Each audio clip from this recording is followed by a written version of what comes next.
함께 만드는 언론 미디어 협동조합. 여기는 국민TV.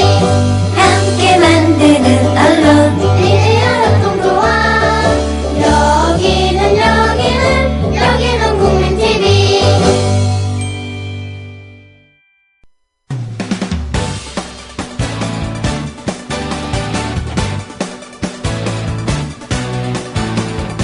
미디어 협동조합 서영석 이사장의 서영석 타임즈. 안녕하십니까, 서영석입니다. 4월 31일 서영석 타임즈 시작합니다. 오늘 한국일보 기사 하나가 눈길을 끌었습니다. 국책연구기관인 한국개발연구원 KDI가 있습니다. 여기 국책연구기관이다 보니까 정권에 따라서 어떨 때는 괜찮은 정권이 들었으면 괜찮은 기관이 되고, 시원찮은 정권이 들었으면 시원찮은 기관이 됩니다. 나쁜 정권이 들었으면 나쁜 기관이 되는데요. 지금은 나쁜 정권 시기 아닙니까? 이 시기의 국책연구기관인 한국개발연구원 KDI도 오늘 이런 발표를 내놓았습니다. 한국의 교육이 계층 이동의 사다리로 가능하기는커녕 갈수록 계층 대물림의 통로로 활용되고 있다는 그런 진단입니다. 우리나라가 더 이상 평등한 기회의 나라가 아니라는 뜻입니다. 한국개발연구원 KDI는 엊그제 사회 이동성 복원을 위한 교육정책의 방향이라고 하는 보고서에서, 이름도 참 여기까지 짓죠. 사회 이동성 복원을 위한 교육정책의 방향. 무슨 얘기야? 사회 이동성 복원이라는 것은 쉽게 얘기해서 서민으로 있다가 중산층으로 올라가고, 중산층으로 있다가 고소득층으로 올라가는 이런 사회 계층 간의 이동을 이야기하는 겁니다. 지금 그 이동할 수 있는 능력들이 현저하게 약화되어 있어요. 이걸 다시 옛날로 되돌리려면, 즉 사회 이동성을 복원하려면 어떤 교육을 해야 되느냐, 이런 제목을 사회 이동성 복원을 위한 교육정책의 방향이라고 하는 어려운 제목의 보고서를 내놨는데요. 이 보고서에서 세대 간 계층 대물림이 한동안 완화됐다가 다시 강해지는 U자인 곡선을 그리고 있다고 분석을 했습니다. 성인, 즉 20살 이상부터 69살까지 2013년 기준입니다. 성인 남성 1,525명을 대상으로 사회 경제적 지위의 세대 간 상관관계를 분석한 결과 할아버지와 아버지 사이의 상관계수는 0.599, 즉 1에 가까울수록 상관관계가 높다는 얘기입니다. 상당히 높았는데 아버지와 본인 사이에서는 다소 누그러졌다가 본인과 아들 사이에서는 다시 강해진 걸로 나타난다고 합니다. 무슨 얘기냐면은 이런 얘기 해봤자 무슨 얘기인지 못 알아듣습니다. 교육을 통로로 한 사회 경제적 지위의 대물림이 현재 주력계층에서는 다소 완화됐다가 아들 세대에서 다시 늘어나고 있다는 것을 보여준다는 이야기입니다. 말하자면은 이제 젊은 세대들 분석해보니까 이게 부모가 부자면은 자녀들도 좋은 교육을 받고, 그리고 나이 들어서 좋은 계층으로 갈 가능성이 현저하게 높은 반면에 부모가 가난하면은 그럴 가능성이 현저하게 낮아진다는 이야기입니다. 부모 월 소득이 500만 원이 넘는 학생 비중이 특목고에서는 절반이 넘었습니다. 자율고에서는 40%대였고요. 일반고에서는 19.2%밖에 되지 않았습니다. 특성화고에서는 4.8%로 급격하게 줄어듭니다. 대신 월소득 200만 원 이하 소득 가정의 비중은 딱 그 반대였습니다. 쉽게 얘기해서 돈 많이 버는 집 자녀들은 특목고를 가든가 아니면은 자율고, 자사고를 가든가 이렇게 간다는 이야기입니다. 가난한 집 자식들은 거꾸로 일반고를 가거나 특성화고라고 있습니다. 이런 데를 가든가 한다는 이야기입니다. 결국은 타고난 잠재력이 어려운 환경에 의해서 사장되고, 그리고 능력이 부족한 상속자가 사회적으로 큰 영향을 미치는 자리에 올라서 인재의 적재적소 활용이 저해될 경우에는 사회 통합은 물론이고 재원 배분의 효율성과 경제 성장에도 부정적인 영향을 줄 수 있다라고 KDI의 보고서는 이야기를 합니다. 이것도 어렵게 얘기했는데요. 쉽게 얘기해서 뛰어나고 우수한 학생이 집안이 가난해가지고 그 능력에 걸맞는 자리로 올라가지 못하고, 반대로 시원찮고 무능한 놈이 좋은 집안에 태어났다는 이유만으로 사회의 상층계층에 자리 잡는 이런 현상이 가속화된다면 이 사회가 통합은 커녕 발전마저도 저해된다 이런 이야기입니다. 지금 우리 사회 이미 그렇게 가고 있습니다. 그래서 한국개발연구원 지금 국책연구기관인 KDIS마저도 현재의 대입 전형에서 기회균등 선발 등 적극적인 시정 조치를 늘리고 성공할 수 있는 경로를 다양화하고 불리한 배경을 가진 청년의 사회적 배제를 예방해라 이런 주문을 했다고 하는데요. 자, 이런 걸 하기 위해서 정권을 바꿔야 되는 겁니다. 이 정권 오히려 한국을 평등한 기회의 나라에서 1%도 되지 않는 기득권들이 대대손손 잘 먹고 잘 사는 그런 구조로 가고 있습니다. 대한민국 최고의 재벌이라는 이건희 일가 아들인 이재용에게 그 천문학적인 재산을 물려줄 때 상속세 얼마 냈습니까? 그리고 그것을 가능하게 하기 위해서 해외에서 비자금 조성해가지고 사회의 각계각층 사방팔방에다가 쳐발라가지고 나온 이야기가 결국 엑스파일 아니었습니까? 이런 사회 바꿔야 되는데 참 진짜 갈 길이 먼 것 같습니다. 어제 재보궐선거가 있었는데요. 결과를 보면은 참담합니다. 수도권 세 곳을 이 엉망진창인 성완종 리스트의 새누리당, 세월호 참사에 대해서 아무런 대책도 내놓지 못하는 무능한 정당 새누리당과 박근혜 정부가 승리했습니다. 이유는 분석하면은 분명히 나오죠. 투표율이 낮았습니다. 40% 넘는 데가 강주 서울밖에 없었어요. 그 와중에서도 TV 화면 지나가는 거 보니까 노인네들은 투표율이 높았을 거라고 보입니다. 수도권에서는 야권 분열냈습니다. 관악을 한 번도 새누리당이 이기지 못했던 곳인데도 불구하고 정동영 20% 가져가는 바람에 결국은 새누리당이 이겼습니다. 성남중원 또 역시 기존에 국회의원을 했던 통합진보당, 지금 당은 없어졌습니다만 무소속으로 나와서 결국은 표를 뺏어갔습니다. 이런 야권 분열 이유가 됐죠. 그리고 매일 식당 어디를 가든지 틀어놓는 종편들, 그야말로 기울어진 운동장, 더러운 언론 현실, 이런 것들로 분석할 수가 있을 겁니다. 문재인 체제의 야당이 이 벽을 능력 아직은 부족한 것 같습니다. 억장이 무너졌죠. 이 정권 또다시 재보선에서 이겨서 봐라, 국민들 우리를 지지하고 있지 않느냐 라면서 세월호 참사 조사를 받아야 될 대상인 해양수산부가 총괄하는 이 어처구니 없는 시행령 통과될 겁니다. 그리고 성완종 리스트를 조사하는 게 아니라 오히려 참여정부 때 특별사면을 조사하고 문재인을 조사하는 이 어처구니 없는 일 일어날 겁니다. 참으로 절망스럽습니다. 이 깊은 터널이. 그러나 이 와중에서도 우리는 달려가야만 합니다. 잠시 광고 듣고 계속하겠습니다. 주 기자님, 지난 주말에 콘도 다녀왔는데 진짜 좋았대. 주 기자님은 콘도 회원권도 갖고 있나 봐요? 부럽다. 이번에 회원권 114 거래소에 의뢰해서 싸게 구입했다는데? 콘도 회원권은 비싸지 않아요? 회원권인데? 근데 이 콘도 회원권이라고 다 비싼 게 아닌가 봐. 회원권 114에 알아보니까 종류도 많고 다양한 상품들 엄청 많던데? 그러면 우리도 봄 여행 한번 알아볼까요? 콘도는 회원권 114에서 구입하고요. 02-544-6114번 02-544-6114번 회원권 114는 인터넷과 모바일 앱에서도 검색할 수 있습니다. 콘도 회원권 거래는 회원권 114 02-544-6114번으로 바로 전화해보세요. 지상철 조합원 신청 광고입니다. 강화대교 앞에서 개념 부부가 만드는 개념 곰탕 이연지연 곰탕. 이연지연이란 가마솥의 장작불로 온종일 구워내는 곰탕을 서로 나누어 이어지는 인연이란 뜻입니다.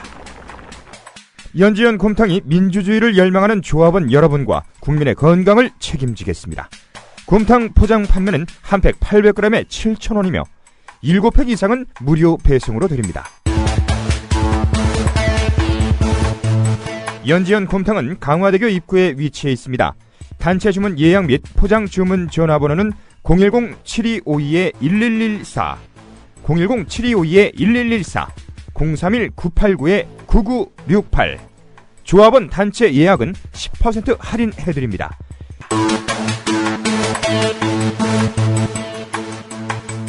포장 판매 금액의 10%는 국민TV 후원금으로 쓰입니다.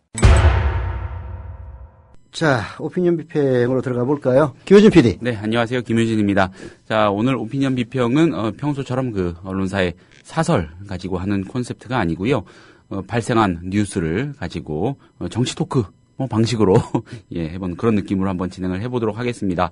중요한 뉴스가 어제 발생을 했죠. 오늘 조간에 많이 다뤄지기도 했는데 황교안 법무부 장관이요, 이 성완종 전 새누리당 의원의 참여정부 시절 2차례 특별 사면 이거하고 관련해서 범죄 단서가 있을 때 수사권 발동하겠다 이런 말을 했습니다. 국회에 나가서 공언을 한 것이거든요. 예, 일단 관련한 기사를 좀 사실관계를 좀 전해드리겠습니다. 어제였죠. 29일입니다. 참여정부 시절 성완종 전 새누리당 의원에 대한 2차례 특별 사면 특혜 의혹하고 관련해서 단서가 있을 때 수사권을 발동할 것으로 안다 이렇게 말을 한 겁니다. 말을 한 장소는 국회였고요. 법제사법위원회 전체 회의에 출석을 해서 그런 말을 한 겁니다. 이 박근혜 대통령이 엊그제 이 특사 논란과 관련해서 의혹을 규명해야 한다. 사실상 수사를 종용한 데 따른 입장을 밝힌 것인데 구체적으로는 범죄 단서가 있을 때는 검토할 수 있을 것이나 물론 지금은 그런 단계는 아니다라고 이렇게 말을 했습니다. 황교안 장관은 또 그런 단초가 발견되지 않으면 수사는 할 수 없다면서도요. 요즘 범죄가 다양하지 않나 금품이 오간 예를 들었는데 그것 말고도 여러 범죄가 있다. 그런 단초가 발견이 된다면 살펴봐야 하지 않겠느냐는 원론적인 말씀을 드린다. 이렇게 덧붙이기도 했습니다. 예. 사실상 선전포고를 실무장관이 한 겁니다. 대통령의 말을 받들어서요. 그렇지 않습니까? 예. 그러면서 또 이 단계에 걸쳐서 사면이 거듭되는 일은 이례적이고 잘 없는 일이다. 이런 개인의 의사를 말하기도 했습니다. 예. 포문을 열어 젖히는 그런 느낌이 납니다. 어떻게 보십니까? 예. 아, 정말 일사불란한 그런 모습. 이게 예. 이제, 뭐라고 해야 되나. 박근혜 대통령이 특별사면이 2차례나 있었던 것은 이례적인 일이다. 예. 그래서 그걸 이제 수사해야 된다는 식으로 얘기를 하지 않았습니까? 사실 이제 그 말 자체가 앞뒤 맥락으로 보면은 말이 안 되는 얘기지만 그 말 예. 자체는 또 전혀 말 안 되는 건 아니에요. 아니, 특별사면에서 문제가 있다면은 당연히 밝혀야죠. 그렇지 않습니까? 예. 아니, 근데 지금 초점은 특별사면의 문제, 성완종이 특별사면을 받은 게 문제가 아니라 예. 그 성완종이가 박근혜의 측근들에게 돈을 뿌렸다는 게 문제인데 그 부분을 싹 빼버리고 얘기하니까 이제 말이 안 된다라고 지적한 건데요. 예. 황교안 장관의 얘기도 마찬가지입니다. 예를 들어서 특별한 단서가 생기면 당연히 수사를 해야죠. 그렇잖아요. 그렇죠. 근데 이게 이제 띄우기로 보이는 이유는 이게 실제로는 이 부분을 집중적으로 수사하면서 수사한다는 사실 자체는 수사 주체나 수사 대상들 빼놓고는 알 수가 없는 거란 말이에요. 예. 근데 나중에 이제 이 문제가 불거졌을 때를 대비해서 아이 뭐 수사 단서가 생겼으니까 당연히 수사해야 되는 것 아닙니까라는 식으로 일종의 바람막이를 해놨다 이런 측면에서 이제 주목을 받는 겁니다. 예, 뭐 황교안 장관이 한 얘기를 액면 그대로 믿어서 아예 뭐 특별사면을 했던 말도 무슨 상관이냐. 그러나 메모 수사를 하다 보면은 그 특별사면에 대한 것도 나오고 그런 사면이 나왔을 때 그게 문제가 있으면 당연히 수사되는 거 아니냐. 이 말 자체는 틀린 게 없어요. 그러나 중요한 진짜 수사 성완종 씨가 죽으면서 남겼던 메모의 핵심은 자 내가 이런 인간들한테 돈을 뿌렸다. 에도 불구하고 나를 구명해 주지 않았다. 난 억울하다. 이게 핵심이란 말이에요. 그렇잖아요. 성완종 씨의 말의 핵심은 여기서 범죄 혐의가 있는 것은 돈을 뿌렸다는 데 있는 겁니다. 그 수사에 대해서 그 방점을 찍어야 되는데 박근혜 대통령이 특별사면에 대해서 언급을 하고 여기에 화답하듯이 단서가 생기면 이제 하겠다는 이야기는 뒤집어 놓고 보면은 다른 건 수사 안 하고 이것만 수사하겠다로 이해될 수 있는 여지가 있는 거죠. 대개 이 검찰이나 혹은 법무부에서 하는 이제 말의 일종의 유희죠. 이게 이제 정말 참 공소권을 기소권을 갖고 있는 검찰이 자기 꼴리는 대로 한다 이런 이제 비판을 할 때 그 근거가 되는 게 바로 황교안 장관의 이 같은 말의 유희입니다. 그 천정배 전 법무부 장관 시절에요. 네. 수사권 발동 논란이 있지 않았습니까? 그때하고 지금하고 근본적으로 어떻게 다르다고 봐야 될까요? 이렇게 봐야죠. 노무현 대통령 시절에 법무장관을 예. 했던 사람들은 뭐 천정배 장관을 무시해서가 아니라 예. 그 강금실 장관도 마찬가지였고요. 검찰에서 로얄 패밀리가 아닙니다. 쉽게 얘기해서 이제 뭐 언론사에서도 편집국장이 될 때 밟는 코스가 다 있어요. 예. 이제 저 입사해서 경찰 기자부터 시작해가지고 좀 잘하는 애들은 이제 주요한 경찰서를 돌게 합니다. 요즘은 강남이 뭐 꽃보직이라고 보통 얘기를 하는데 옛날에는 관악, 동대문, 그게 이제 동대문은 제야단체가 많아서 관악은 서울대가 있어서 영등포는 국회가 있어가지고 예. 이런 식으로 해가지고 이런 이제 주요한 출입처를 돌다가 여기서 잘하면은 검찰로 가가지고 법조 출입하다가 법조 출입해서 거기서 또 뛰어나면은 정치부로 가가지고 정당 출입하다가 뭐 정치부장하고 사회부장하고 나중에 편집국장이 되는 이런 코스, 로얄 코스가 있어요. 근데 어느 날 낙하산으로 한 놈이 전혀 취재 경험 없는 놈이 나와가지고 편집국장을 하면은 밑에 있는 기라성 같은 정치부장, 사회부장 이런 사람들이 말 안 들어요. 시가 뭘 한다고 이렇게 얘기하거든. 예. 이제 이런 비유에 걸맞는 거죠. 황교안이나 이제 이런 인간들은 뭐 인간성은 내가 어떻게 될지 모르겠는데, 네? 방금 얘기했다시피 예. 그런 딱 그 출세 코스를 예. 짝짝짝 밟아가지고 이제 법무장관이 된 사람이란 말이에요. 옛날에 천정배나 강금실 같은 경우에는 일종의 낙하산으로 이제 보여지는 그런 여지가 있었죠. 예. 거기서 장악력이라는 말이 나오는 겁니다. 즉, 이명박 정부 이후에는 검찰에서 잔뼈가 굵어서 나름대로 좋은 자리 짝짝짝 하다가 또 정권에 충성도 좀 하고 이렇게 해가지고 이제 요직으로 올라가니까 검찰에 대한 장악력이 있어요. 그래서 시키면 착착착착 갑니다. 근데 참여정부 때는 제 말하자면 법무장관으로 임명했던 사람이 그런 장악력이 없었던 거죠. 그 차이가 결국은 황교안은 문서로 지시를 안 해도 최동욱에 대해서 박근혜가 원하는 대로 착착착착 수사가 진척이 됐던 거고 천정배 때는 제대로 안 되니까 지휘 서신을 보내가지고 해라라고 하지 않을 수가 없었던 이런 차이가 있는 거죠. 그리고 그때는 제가 기억하기로 그 불구속 수사의 원칙이라는 것을 둘러싼 기본적으로 논란이었죠. 그때 이제 예. 저하고도 전혀 무관하지는 않습니다. 아마 동국대 교수였던 강정구 교수. 교수가 예. 제가 그때 운영했던 데일리 서프라이즈라고 하는 매체에 기고한 글이 문제가 됐었어요. 아, 그렇습니까? 그렇습니다. 예. 예. 그래서 이게 이제 뭐 보수단체에서 고소를 했나 뭐 이렇게 국가보안법 위반으로 해가지고 그 글이 문제가 됐었어요. 근데 우리 매체에 대해서는 참여정부 때라서 그런지 뭐 별로 타치를 안 하더라고요. 근데 이제 그 강정구 교수를 이제 구속해야 되느냐 말아야 되느냐를 예. 놓고 검찰의 관행은 국가보안법이면은 당연히 구속수사거든요. 근데 이제 그 참여정부 입장에서 보면은 그 표현의 자유라는 측면에서 충분히 용인이 가능하다. 뭐 저도 그때 기억이 잘 안 나는데 그렇게 뭐 엄청난 문제가 있는 그런 아니었어요. 다만 이제 이런 우리 사회의 보수적인 인간들이 보면은 이게 무슨 개소리야 라는 이제 반응이 나올 그럴 그 내용이 정확하게 기억은 잘 안 나는 있긴 있었습니다만은 그렇다고 해서 강정구 교수가 그때 동국대 교수였는데 뭐 증거를 인멸하고 아니 증거 인멸이라는 게 있을 수가 없는 게 매체의 기관 글이 문제가 된 거거든요. 남아 있는데 뭘 인멸합니까? 뭐 그렇게 무슨 증거 인멸이고 무슨 도주의 우려가 있는 것도 아니잖아.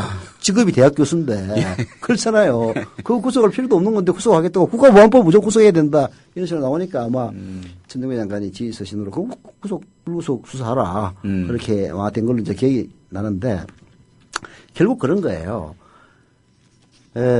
이명박근혜 정권에서는 이런 식으로 코스를 밟은 사람들을 자기 사람으로 만들어 가지고 쉽게 얘기해서 성명하복이 잘 되도록 만들어 놨습니다. 일사불란하죠. 일사불란하게. 네. 그래서 그리고 또 거기에 대해서 반대 급부를 해줬어요. 그 이명박 때 유명한 그 일화들 많이 있지 않습니까? 그 촛불 시위 때 그냥 아무 마구잡이로 기소해가지고 전부 벌금 때리고 했는데 나중에 다 무죄 판명됐잖아요. 사실 검사가 기소권을 갖고 있다는 것은 사회의 안정을 위해서 이 사람을 죄를 줄 수 있는 권리를 갖다가 부여한 거거든요. 그렇죠. 이게 매우 중요한 권한을 준 거란 말이에요. 그 중요한 권한을 행사했는데 이게 그야말로 그 억울한 사람을 벌금을 때린다든지 아니면 뭐 구속을 시킨다든지 해가지고 나중에 무죄 방면이 된다면은 그 구형을 했던 검사는 굉장히 큰 처벌을 받든가 사회적으로 심판을 받아야 되거든요. 그런데 이명박 때 어땠습니까? 그런 사람들 다 승승장구 해가지고 다 출세했어요. 쉽게 얘기해서 마구잡이로 기소를 하든 말든 내 말 잘 들으면 무조건 출세시켜준다. 이런 식으로 검찰을 관리를 했었는데 그 관행이 지금도 박근혜 정부의 검찰에서도 좀 남아있다고 봅니다. 예. 그래서 보세요. 황교안부터 아니 그 아까 검찰 내부에서도 어제 우리 그런 얘기를 했었죠. 검찰 내부에서도 진짜 사면권을 갖다 수사하는 게 말이 되느냐. 그렇죠. 사면법을 고쳐놓고 하든지. 그렇잖아요. 그리고 또 이미 지나간 이야기라고. 이걸 수사하는 게 도대체 말이 되느냐라고 갸우뚱하는데도 불구하고 황교안 장관 바로 화답을 하잖아요. 그렇죠. 말은 아이고 뭐 단서가 있는데 그럼 수사 안 하나 MBR? 그 얘기는 얘기죠, 그거는. 이게 사실은 단서가 있으면 수사하겠다는 게 아니고 단서가 있든 없든 수사하겠는데 없는 단서라도 만들어내겠다. 그런 취지로밖에 읽히지 않는 거죠. 그렇죠. 보세요. 아니 말이 안 되는 얘기를 하면은 실무 장관들은 안 됩니다라고 얘기를 해야 될 사람이 그 화답을 해 주지 않습니까? 예, 물론 아까 참여정부 때 천정배 전 장관 시절의 이야기를 좀 빗대서 이런저런 설명을 들어봤는데 네. 물론 그거하고 좀 엄밀하게는 다를 수가 있습니다. 그 수사 지휘에 관한 그때 논란이었고요. 이번에 황교안 장관이 수사권을 발동하겠다는 것은 뭐 검찰이 수사를 권한을 행사해서 뭐 단초가 있다면 수사를 하지 않겠냐 이런 말을 한 정도겠지만은 사실상 법무부 장관의 의지가 굉장히 강하게 필요하게 된 것이기 때문에 사실상 그렇게 좀 비유를 해도 되지 않을까. 자, 검찰은 말이에요. 예. 결국은 이제 검찰을 장악하는 게 인사거든요. 예. 뭐 검찰뿐만이 아니라 모든 조직이 다 그렇습니다만은 윗대가리 예를 들어 검찰이면 고검장이라든지 예. 이런 자리는 한정돼 있다면 피라미드 형식 아닙니까? 밑에 검사들은 버글버글한데 위로 올라가는 자리는 굉장히 적어요. 그래서 지 말 잘 듣는 인간 착착착 승진시켜 줍니다. 그러면은 검사 동일 재건축이라고 얘기를 하는데 이건 말을 안 들을 수가 없게 돼 있는 거예요. 아니면 그냥 아예 꼴보기 싫다 이 새끼들아 해가지고 그냥 던지고 나와서 변호사 개입하든가 검찰 조직 내부에서 지검장 고검장 하고 나중에 운 좋으면은 검찰총장까지 하려면은 결국은 그 인사권 테두리 안에서 움직일 수밖에 없는 거거든요. 그렇잖아요. 이게 이제 가장 큰 문제인데, 그래서 이거를 근본적으로 개혁하려면은 이제 예를 들어서 검찰총장을 직선제로 한다든지 이런 식의 이제 대수술이 필요한데 어떻든, 그런 인사권을 통해서 검찰을 장악하는 그 장악력이라는 측면에서 보면요. 예. 기재정부나 혹은 참여정부 때보다는 이명박근혜 정부가 훨씬 더 강합니다. 그래서 옛날 천정배가 헛소리 하면은 검찰이 대통령한테도 평검사와의 대화에서 대통령한테 빠락빠락 대어들던 그런 인간들 아닙니까? 예. 그러니 천정배 법무장관이 뭐라고 얘기하면 그냥 콧등으로 흘리는 놈들이 태반일 거 아니에요. 근데 지금은 그렇지가 않죠. 지금은 황교안 얘기 잘못 무시했다가는 어느 칼에 맞아가지고 어느 인사에서 물 먹을지 모르니까. 예. 그만큼 황교안 장관의 그 파워가 세단 말이에요. 그런 센 장관이 이따위 얘기를 하니까 사람들 의심할 수밖에 없는 거죠. 이게 사실 기사 안 되는 얘기예요. 아니 세상에 어느 검사가 단서가 있는데 수사 안 하는 검사가 어디 있습니까? 그렇잖아요. 예. 근데 아니 사면에 대한 수사라는 것은 있을 수가 없는 거라고. 대통령을 소환해서 부를 거야 그러면은 뭐 하는 꼬락서니 보니까 진짜 골 때리더라고. 솔직히 사면위원회 만들어가지고 제대로 사면을 구사한 그 시초는 사실은 DJ 정부 때부터 시작됩니다. 그때는 뭐 지들 꼴린 대로 했어요. 그런데 지금 뭐 박근혜 정부는 뭐 전혀 꿀릴 게 없다고 내 그런 얘기 하는 거 보고 진짜 야, 니들 뻔뻔하기 짝이 없는 인간들이다라는 생각이 들었는데 이런 사면권에 대해서 수사를 하겠다는 것이 검찰에 제정신 박힌 검사들이라면 말도 안 되는 얘기인데도 불구하고 황교안 장관이 이런 식으로 얘기하는 걸 보면서 참 이 정권 진짜 법무장관 없으면은 어떻게 버티겠느냐. 황교안이야말로 박근혜 대통령의 참 망구의 충신이다. 그런 생각을 했어. 어제 서영석 타임스 때 어느 칼럼을 인용해가지고 예전에 그 케네디 대통령 형제가 한 명은 형제가 나란히 대통령하고 법무부 장관을 하면서 이 조폭 세력 때려잡았던 그때 이야기 소개해드리지 않았습니까? 근데 그 케네디 형제 못지않게 박근혜 대통령하고 황교안 장관은 잘 맞긴 하는 것 같아요. 방향이 어떤지 모르겠는데. 그렇다가 나중에 황교안 장관 총리시키지 않을까 걱정됩니다. 아니, 뭐 국무총리 하마평이 계속 또 오르고 있지 않습니까? 예. 또 한 가지 예사롭지 않게 좀 읽히는 대목은요. 아까 이사장께서 말씀을 해주셨지만은 엊그제까지만 해도 그러니까 박근혜 대통령이 그런 대독 성명을 통해서 사실상 검찰의 수사를 최근했죠. 그러고 나서 검찰 내부에서 나왔다는 반응, 언론을 통해서 알려진 반응은 당황스럽다. 뭐냐. 난감하다. 어떻게 수사를 하는 거냐. 그런 반응들이 나오니까 황교안이가 그렇죠. 이제 이렇게 시키는 거나 똑같은 거예요. 그렇게 나왔는데 장관이 나와가지고 그렇게 했다는 것 자체가 어떤 과정이 진행되고 있다는 걸 암시하고 불과 하루 만에요. 이런 아주 즉각적인 그런 조처가. 그다음에 정치적 이 언사에 그치는 것이지만 아직은 그렇지만 어느 정도 그런 프로세스가 없었다면은 이런 말이 나왔을까 싶기도 합니다. 어제 청와대에서는 뭐 원론적인 얘기다라고 얘기를 했잖아요. 진짜 후한무치한 인간들이야. 원론적인 얘기 놀고 있네. 바로 그냥 장관이 화답해가지고 단서 있으면 수사하겠다. 이미 단서 있는데 그럼 수사 안 하는 검찰이 어딨나. 왜 그런 얘기를 지금 이 시점에서 하는 거야. 오히려 제대로 된 장관이라면 이렇게 얘기해야지. 별건 수사는 안 합니다. 별건 수사는 안 한다. 별건 수사는 안 합니다. 지금 우리가 주력하는 것은 메모 8명의 그 금품 수수 여부입니다. 여기에 주력하고 있습니다. 이렇게 얘기는 정상이에요.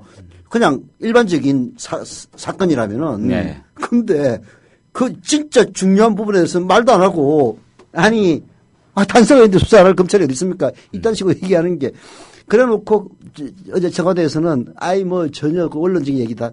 진짜 손바닥으로 하늘을 가리려는 수작입니다. 근데 제대로 안 됩니다. 두고 보세요. 제대로 안 됩니다. 그런 뜻을 관철시키기에는 박근혜 정권의 저는 누수는 이미 시작됐다고 봅니다. 관련해서요. 이 한겨레 21이 어제자 온라인에 올린 기사를 한번 살펴보려고 합니다.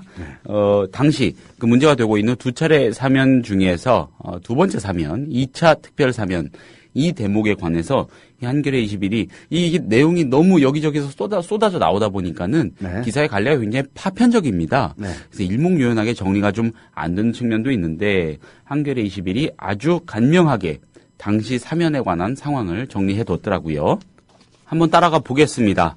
자, 2007년 12월 31일에 발표된 특별 사면이었습니다. 자, 문제가 된 그 두 번째 사면이요. 성완종 전 새누리당 당시는 참고로 노무현 전 대통령 퇴임 직전이었고 그리고 이명박 전 대통령이 대통령으로 당선된 이후입니다. 당선인 신분이었던 시절이죠. 2007년 12월 31일입니다. 성완종 전 새누리당 의원은 이 행담도 개발 사업하고 관련해서요. 이 주식회사 행담도 개발이라는 업체에 120억 원을 무이자로 빌려줘서 자사에 손해를 끼친 혐의로 항소심 2심에서 징역 6개월에 집행유예 1년을 선고받았다가 그해 12월 31일 바로 문제가 된 그 사면 시즌에 특별 사면을 받아낸 겁니다.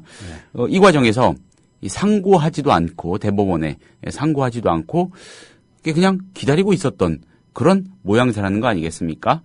당시에요. 이 김우중 전 대우그룹 회장 노무현 전 대통령의 측근인 최도술 전 청와대 총무비서관, 강신성일 전 한나라당 의원, 이기택 한나라당 상임 고문 등이 사면 복권됩니다.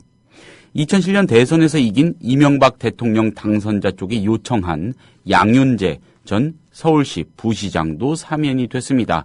MB 측에서 요청이 있었다는 거, 이거는 확인이 된 팩트죠. 자, 참여정부 인사, 당시 야당이었던 한나라당, 또 다음 권력인 이명박 당선인의 측근 그룹이 두루 혜택을 본 그런 사면이었습니다. 맥락이 정리가 됩니다.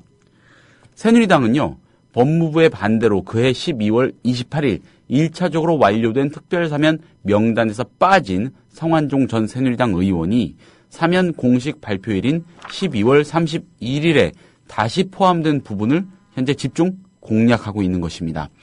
참여정부를 향한 성전 회장의 로비가 있었고요. 그것이 주요했다, 이런 주장이죠.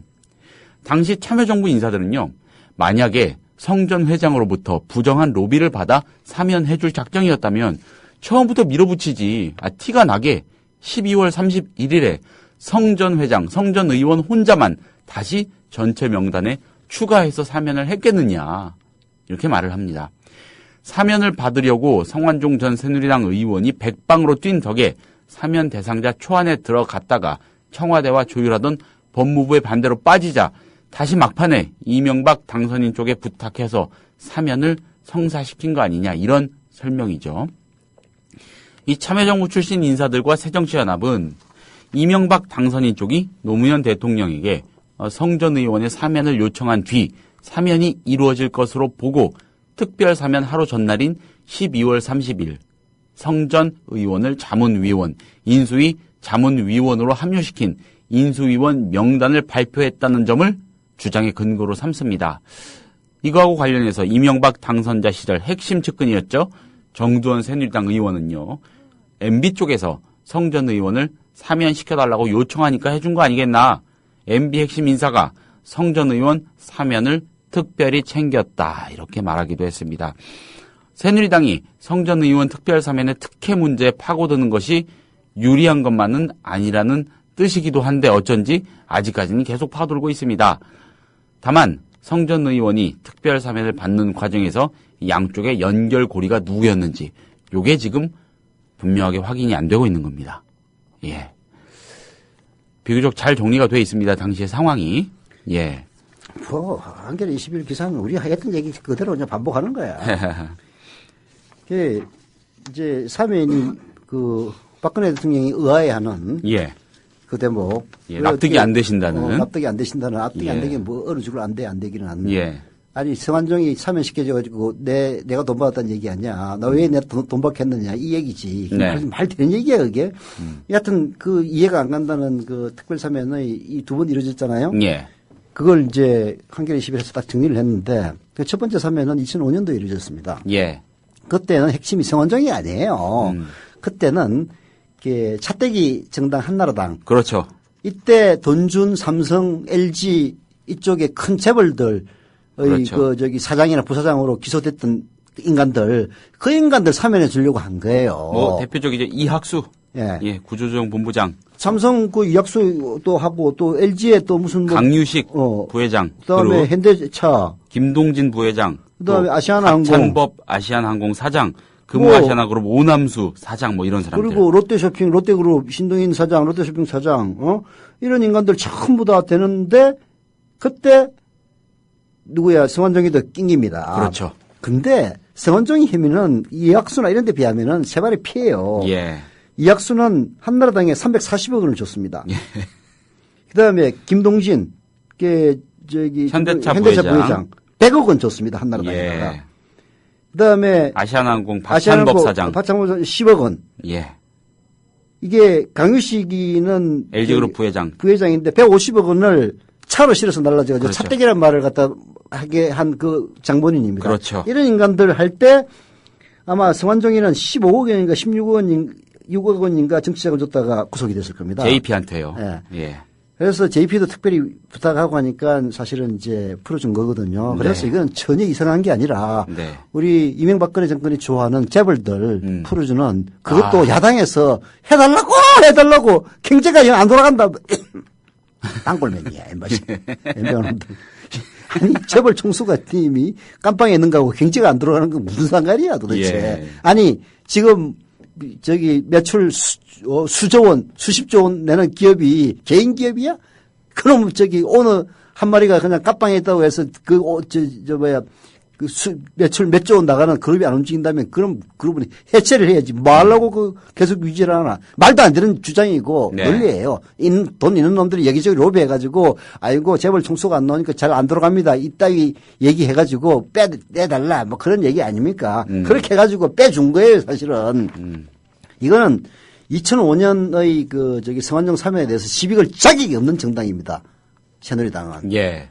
문제는 2007년인데요. 두 번째 거요. 네. 2007년도 이게 우리가 한겨레신문, 한겨레 21의 정리가 우리가 수도 없이 얘기했던 것의 반복이야. 그렇죠. 그러니까 이제 특별사면이라는 거는 사실은 대통령이 법으로 해가지고 다 잠재한 놈들을 갖다가 야 풀어줘 하는 거란 말이에요. 그 시초가 한겨레 21에 잘 정리가 돼 있더만 그게 1948년인가에 해방되고 나서 그때 이제 억울하게 구속당했던 일제히에서 예. 이런 사람들 다 풀어주려고 사면법을 만든 거예요. 근데 이제 그건 끝났지. 그 다음에 이거는 왕이 무슨 죄를 사하듯이 대통령이 그 비리 경제인들 풀어주는 점의 특구로 전락한 게 사면법이란 말이에요. 그럼 사면법을 고쳐야지. 대통령은 사면권을 갖다 헌법과 그 하위법인 실정법에 의해서 규정을 해놓고 그래서 이제 이렇게 특별사면이라는 것은 늘 부딪히게 돼 있습니다. 법무부는 법에 따라서 단죄를 했는데 대통령은 풀어주라는 거 아니에요. 그러면은 절차 따지고 해가지고 해요. 성완종이는 그렇게 해가지고 이제 사면 명단에 들어갔다가 빠졌단 말이에요. 그러다가 4월 후에 들어간 거 아닙니까? 그 상식적으로 판단을 해보세요. 성완종이는 자기는 이제 로비 해가지고 될 줄 알았겠지. 근데 법무부에서 브레이크를 걸어가지고 그 법무부가 무슨 법무부입니까? 노무현 법무부예요. 그렇잖아요. 브레이크 걸어가지고 안 들어가니까 그 다음에 똥줄이 타가지고 어느 놈한테 부탁을 했겠지. 누구한테 부탁을 했겠어요? 인수위원으로 임명해준 놈한테 가서 부탁을 한 거지. 그렇잖아요. 그 대통령 권좌에 앉을 사람이 있는데. 그러니까. 예. 그러면 이거는 노무현 대통령이 결단을 내려야 될 사안이란 말이에요. 그래서 노무현 대통령이 말 되든 안 되든 무조건 풀어줘. 라고 얘기를 하면은 법무부는 말이 되든 안 되든 사면권을 갖고 있는 건 대통령이니까 그러면은 풀어주는 거거든요. 그렇죠. 그래서 들어갔단 말이에요. 노무현 대통령이 시킨 거 맞습니다. 그럼 노무현 대통령이 왜 시켰겠냐고. 아니 퇴임할 사람이 성원장인데 돈 받아먹고 시켰겠어? 그렇게 본다면은 그건 노무현 대통령에서 모독이죠. 그 노무현 대통령이 아니라 이명박에도 마찬가지. 물러날 때 차기 정권이 부탁을 하면은 천하에 없어도 들어주게 돼 있단 말이에요. 그러면은 노무현 대통령을 움직일 만한 차기 정권의 실력자가 누구냐고. 이상덕이가 전화를 했겠어요. 아니면 박영준이가 전화를 했겠어요. 이명박이 전화했다고 봐야지. 이명박은 지금 아니라고 얘기하겠지. 왜? 그걸 확인해 줄 노무현 대통령이 돌아가셨으니까. 예. 그런데도 왜 불구하고 이따위 얘기를 꺼내느냐. 오늘 참, 그 기사도 보니까 나 지금 기가 차가지고, 왜 개 같은 기사야 해가지고 내가 쳐다남았는데, 하도 누가 퍼날라가지고 내가 봤어. 뭐냐면은, 성완종이한테 2억만 갖다 달라고 했더니 3억 갖다 주더라, 그 기사. 예. 그것도 옛날 고리짝 기사예요. 이게 뭐냐면은, 성완종이가 박근혜 측근들한테 돈을 뿌렸는데, 그럼 박근혜 측근만 나쁜 놈들이냐. 노무현도 받았어. 라는 얘기를 하고 싶은 거예요. 다 똑같은. 그래, 다 똑같은 놈들이야. 근데 다 똑같은 놈들이라고 설사 치더라도, 그건 이미 지나간 정권이고, 지금은 뻔뻔하게 대통령이 하고 있는 그 밑에 있는 쫄따구들이 전부 다 받아먹은 거야. 이거는 차원이 다른 거죠. 그걸 갖다 그런 식으로 물타기 하겠다는 게 본질적으로 특별사면 운운하는 그 목표란 말입니다. 예. 일국의 대통령이 자기 주변에 있는 인간들이 돈을 받아 처먹었으면은 미안합니다. 말부터 시작하는 게 인간 아니에요? 인간이 아니에요, 이거는. 한 가지 좀 아쉽다고 해야 될까요? 아니면 궁금하다고 해야 되는 게, 사실, 이전부터, 수일 전부터 이런 좀 의심이라고 해야 될까요? 궁금증, 이거를 말씀드린 바가 있는데, 참여정부 관련 그 실무를 했던 사람들이요. 그렇다면 당시에 누가 부탁을 해왔는지, 요것만 밝혀주면 끝나는 문제 아니냐라는 이런 궁금증을 갖고 있는 사람도 많거든요. 모를 수도 있어요. 그렇죠. 그러니까 노무현 당시 대통령에게 직통으로 갔을 수도 있죠. 그러니까 전화를 연결을 해준 사람은 있을지언정 내용은 어떤 대화가 오갔는지 모를 수 있죠.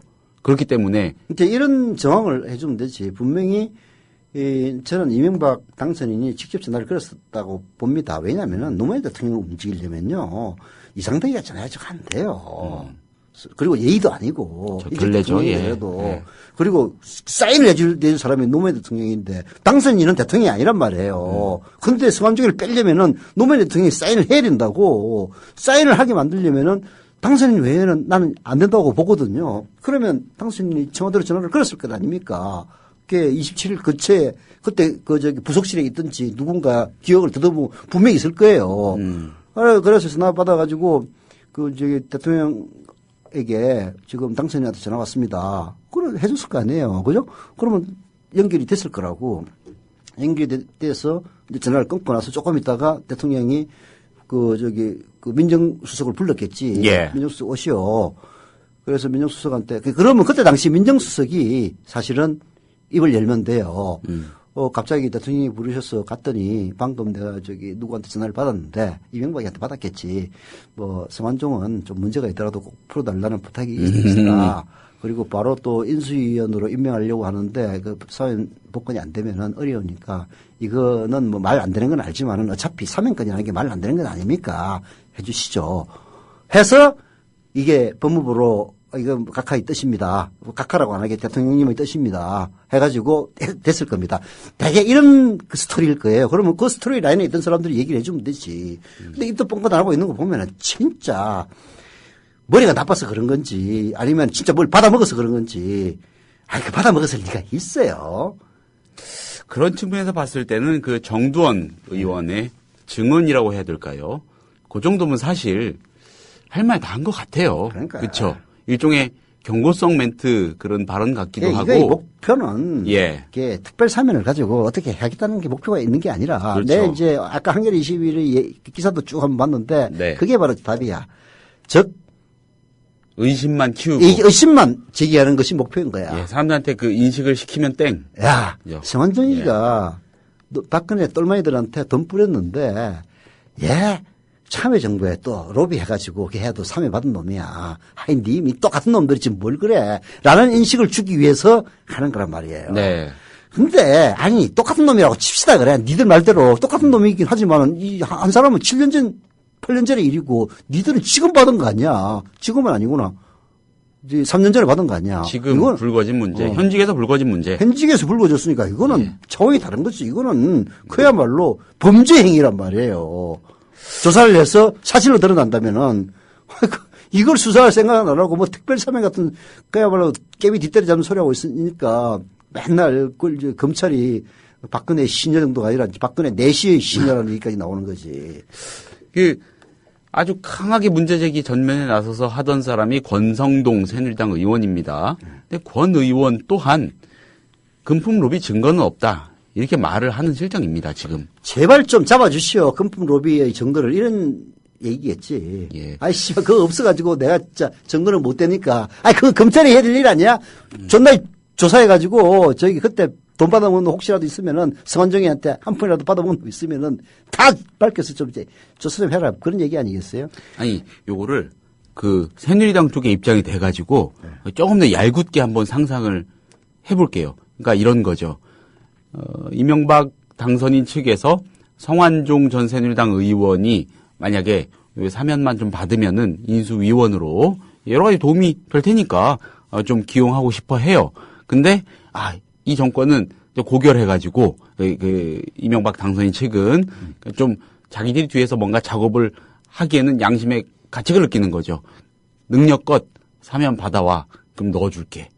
이렇게 해서 백방으로 성 전 의원이 뛰고 그 결과물이 나오니까 확정이 되니까 그 소식을 미리 듣고 인수위원으로 넣어줬다는 이 정도의 상상력을 발휘하지 않는 한 이해가 안 되는 거죠. 그렇죠? 예. 참 훌륭한 상상력이네. 오죽하면 그들이 하도 그런 주장을 하니까 이렇게까지 상상을 해봐야 되나 싶은 거죠. 그나마 요 정도면은 그들의 주장이 합리성을 갖는데 말이 안 되는 거잖아요. 그걸 상상이라고 발의를 해요. 제가 발의를 해봤습니다, 한번.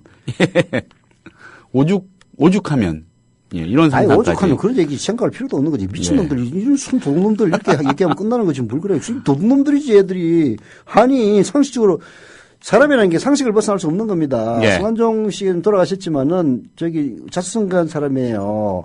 자기 사면 받으려면은 노무현한테 가서 손바닥을 비비겠어요. 아니면은 이명박이한테 가서 손바닥을 비비겠어요. 그 상식적으로 판단해보면 될 일 아니야. 예. 그리고 또 노무현 정권에 비벼가지고 돈이라도 한 번 줬다가 나중에 이명박한테 걸리면은 어느 칼에 맞아 죽으라고. 참나. 상식을 어긋나는 일은 안 하는 겁니다. 네. 자, 잠시 전화 말씀 듣고요. 다음 토픽으로 넘어가서 짧게 얘기 조금 더 나눠보겠습니다. 네. 지금 여러분께서는 관록의 정치기자 서영석 미디어 협동조합 이사장이 진행하는 서영석 타임즈와 함께하고 계십니다.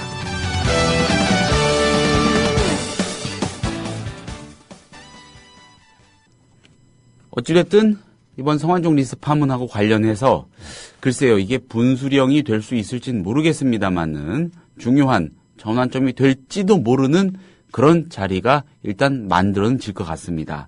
다름이 아니고 어제 새누리당하고 새정치민주연합 원내 지도부가 주례회동을 해가지고 5월 1일 그러니까 오늘 기준으로 내일이죠. 내일 운영위원회를 개최하기로 일단 합의를 했습니다. 국회 운영위원회가 청와대 그렇죠. 비서실을 다뤘죠. 예, 그렇습니다. 당연히 이병기 청와대 비서실장 나옵니다. 자연스럽게 나오게 되겠고요. 이거에 대해서는 양측 이견은 딱히 없었다고 합니다. 이병기 비서실장이 나오는 것도 중요한 일이겠지만 더 중요한 것, 더라고 하긴 좀 그렇지만 어쨌든 그만큼 몰창게 중요한 것은 김기춘 전 실장, 허태열 전 실장, 우병우 민정수석 이런 사람들 아니겠습니까?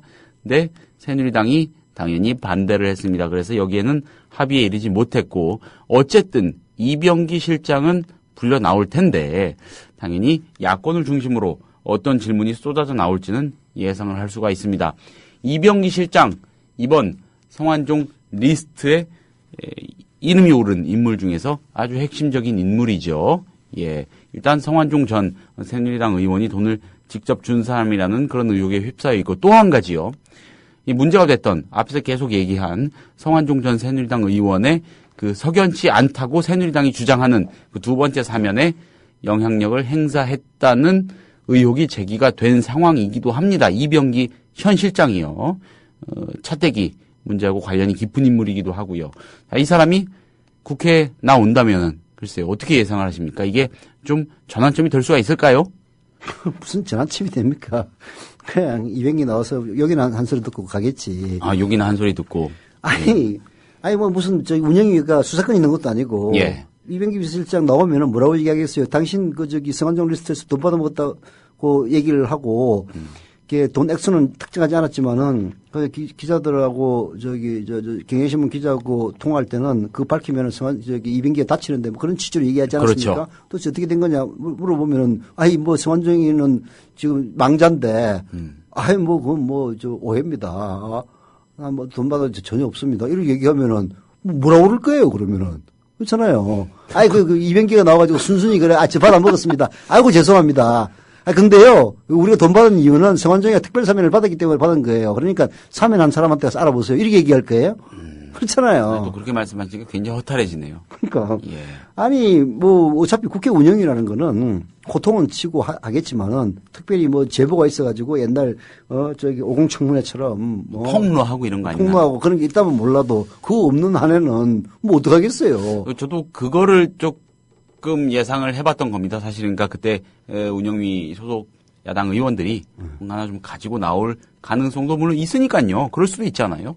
그런 식이 된다면은 그 자리가 이병기가 무슨 실수를 해가지고 꼬투리 예. 잡힐지는 모르죠. 그래서 이제 가급적이면은 사람들 많이 안 내보내려고 그런 겁니다. 예. 그래서 전직 청와대 비서실장을 왜 부르느냐 그 말도 안 되는 건 아니거든. 예. 예를 들어서 성완종 리스트 청문을 한다. 그러면은 이름 오른 사람들 다 부르자라고 물론 이제 새누리당은 반대하겠지만은 예. 주장이라도 할 수 있는데 국회 운영위원회라는 것은 이제 뭐 여러 가지 운영이 관할 부처들이 많이 있습니다만 저 대통령 비서실도 그중에 하나니까 대통령 비서실에 대해서 해난 질의를 하기 위해서 비서실장 나오라 이 얘기는 말은 돼요. 그러니까 이 여기에 대해서는 여당도 뭐라고 반박할 수가 없는 거야. 그래서 200개는 나간다. 예. 근데 전직이 무슨 상관이 있느냐 해서 반대를 하니까 안 나오는 거예요. 예. 왜냐하면은 김기춘이나 허태일이 나와가지고 말 실수하면은 큰일 나잖아. 그렇죠.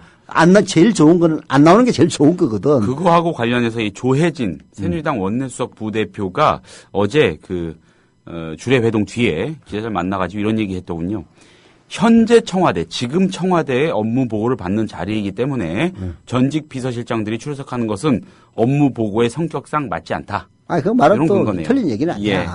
근데 이제 포괄적으로 보면은 이게 성완종 리스트에 대한 오해를 풀겠다는 그런 마음이 있다면은 예. 실제로 그게 사실이 아니라고 치면은 뭐 10만 달러 받은 적도 없고 호텔이 7억원 받은 적도 없는데 성완종이 억울하게 메모를 썼는데 이거 진짜 해명해야 되겠다라면은 포인트가 나올 거예요.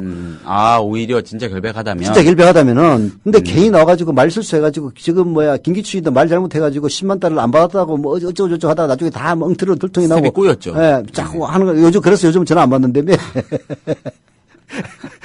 그런 것처럼 말 실수할까 봐서 이제 뭐 전직이 왜 나오느냐 이런 얘기를 하는 거고 또 이제 민정을 내보내자 나오라 하는데 이제 민정이 안 내보내는 이유는 그겁니다. 민정이라는 게 검찰에 영향을 미칠 수가 있잖아요. 그렇죠. 그래서 국회의원들이 이제 마구 조지고 해가지고 나중에 민정한테 전화를 해가지고 야, 내 사건 하나 봐달라 이런 식으로 옛날에 하는 적이 많이 있었어요.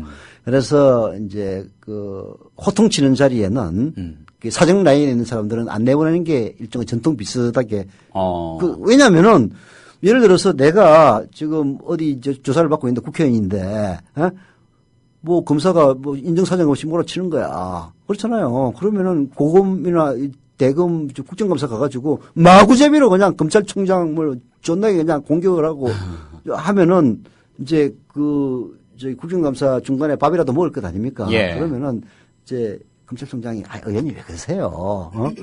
좀 살살 때려주십시오. 이런 얘기가 오가요. 예. 그러면은 뭐 그래야죠. 근데 사실 제가 이런 사건으로 지금 어디 수원지검에서 뭐 조사받고 있는데 그게 검사가 국회의원한테 좀 너무하더만 이렇게 한마디 하면은 그러면은 아이고 제가 알아서 하겠습니다. 제발 좀 고정해 주십시오. 해놓고 전화를 해서 야 좀 살살 해라. 내가 죽겠다.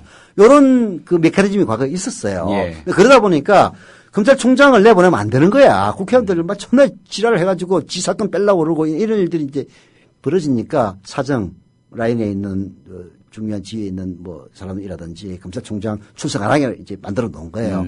그 취지는 맞지. 그런데 지금 이제 우병우를 나오라는 것은 뭐 정치 공세의 측면도 있고 민정이 결국 안 나는 게 나도 맞다고 생각은 해요. 그런 식으로 로비 많이 하거든. 이제 그런데 지금은 나는 오히려 박근혜 정권이 깨끗하다면은 적극적으로 방어를 하는 게 맞다고 보는데 왜 이렇게 하겠습니까? 적극적으로 방어를 할 수가 없어 그런 거라고 보는 거예요, 저는. 적극적으로 방어를 못 하는 거지. 이거는 진짜 희대의 스캔들이거든. 아니, 박근혜. 그렇죠. 1기 청와대 비서실장 허태열, 2기 실장 김기춘, 3기 실장 이병기, 전부 다 돈 받아먹은 걸로, 한 기업인이 죽으면서 유서 비상이 남겨놨으니 이건 뭐 스캔들도 보통 스캔들이 아닌 거지. 대선 때 캠프에서 주요 실무를 직접 담당했던 핵심 측근들 일제히 다 받아먹은 걸로 예. 뭐 사실인지 아닌지는 이제 따져봐야 될 문제이긴 합니다만은 대부분 사람들은 믿는다는 거 아닙니까? 예, 목숨을 끊는 사람이 그렇죠. 거짓말을 하고 죽겠느냐. 그 여론조사도 있었죠. 네. 대다수가 그런 예, 거예요. 믿습니다. 지금 아니 뭐 홍준표는 앙심 운운하던데 앙심 리스트. 예. 홍준표도 그렇게 얘기하면 안 되지. 아무리 그래도 망자에 대한 예의가 있는 거지. 자기한테도 뭐 잘해줬다며 성완종 씨. 근데 자기한테 피해를 끼친다고 앙심 운운하면 안 되지. 사람이 앙심 품고 그러면 죽으면서 사실이 아닌 얘기를 하는 사람이 있나? 홍준표 씨는 죽을 때 그렇게 할 거야 그러면? 참나. 엊그제요. 박근혜 대통령이 대독 담화 발표하면서 그러니까 요지는 이거였죠. 노무현 전 대통령 당신이 사면만 안 시켜줬어도 우리한테 지금 이런 일이 안 벌어졌을 거 아니냐. 결국 이런 원망인 건데. 그러니까 저기 노무현 당신이 사면시켜줬고 내가 돈 먹었잖아 이 얘기 아니야. 그렇죠. 돈 먹은 거는 저기 아무 얘기도 없고 사면시켜준 것만 가지고 지금 부각을 시키는데 이게 말이 되는 얘기냐고요. 진짜 말인지 된장이. 돈 먹었잖아. 요거는 이렇게 규정은 할 수 없지만 의혹이 이렇게 불거진 건데 아무튼간에 저는 아니 거기에서 박근혜 대통령의 측근들이 돈을 먹었으면은 아니 이제 돈을 줬다라고 돼 있잖아요. 근데 이거는 사실 여부는 따져봐야 되는 거예요. 그렇죠, 수사를 해봐야 된다고. 예. 수사를 안 하고 있으니까 지금 문제가 되는 건데 오늘 뭐 황교안도 그런 얘기를 했다며 어제 아니 뭐 그 수사라는 게 뭐 바로바로 되는 게 아니니까 지금 따져보고 있다. 쉽게 얘기해서 수사하고 있다는 얘기예요. 진짜 수사하고 있는지 두고 보면 알겠죠. 거기서 제가 읽어낸 또 한 가지 뉘앙스는요. 그러니까 성완종이라는 사람 자기를 그렇게 열심히 도왔다는 거. 내 외곽에서요. 모르겠습니까? 당연히 알겠죠. 그러니까 캠프 해단식 때 그 대통령 당선인 지근거리에서 사진도 찍고 그런 거 아니겠습니까? 아무튼 그랬던 사람 때문에 이렇게 문제가 불거졌습니다. 자, 그 사람 때문에 문제가 되니까 그게 온 나라에 떠들썩하게 지금 문제가 되고 있으니까는 그 사람을 그때 봐주지 말았어야 될 사람으로 나락으로 완전히 밀어버리는 거거든요. 저는 그게 더 섬뜩하더라고요. 예, 뭐 그런 거죠. 아이 뭐 섬뜩할 것도 없어. 이게 우리 사회가 원래 그렇습니다. 이게 성과주의, 이게 생존주의. 예. 내가 상대방을 밟지 않으면 내가 죽는다. 그렇죠. 이제 그런 잘못된 사실은 얼마든지 화합하고 상생할 수 있는 거거든요. 미래 협동조합이 그런 화합과 상생의 원칙에서 하는 거 아닙니까? 혼자서 잘 먹고 잘 사는 게 아니라 여러 명이 같이 잘 살 수 있는 방법을 강구하자는 게 협동이고 협동조합이란 말이에요. 근데 우리 사회는 불행하게도 그보다는 내가 살기 위해서는 뭐든지 다 밟고 일어서야 된다는 이런 생존주의가 지금까지는 이렇게 이 우리 사회를 지배하는 일종의 이데올로기 비슷했습니다. 그 박근혜 대통령의 언설들은 그런 생존주의에 적합한 이야기예요. 근데 무섭죠. 무섭죠. 1국의 대통령까지 된 사람이 이제는 올라갈 때까지 다 올라간 사람 아니야. 이런 사람이 자기한테 조금만 불리한 얘기했다고 해서 그렇게 모질게 얘기할 수 있다는 건 진짜 섬뜩한 이야기입니다. 예. 그때 봐주지 말았어야 될 인간으로 확 내리 깔아버리는 건데 글쎄요. 최소한의 인간성의 문제. 그러니까 잘잘못을 떠나서 그 사람의. 뭐 박근혜 대통령의 비단 문제겠습니까? 지금 우리 사회에 있는 그 가진 자들 이른바 기득권 계층들이 다 그렇습니다. 자, 그게 가장 큰 문제죠, 사실은. 맞습니다. 예. 또, 나날이 답답한 얘기만 해야 돼가지고. 아이고, 진짜 저도. 서영석 타임스의 숙명인가요?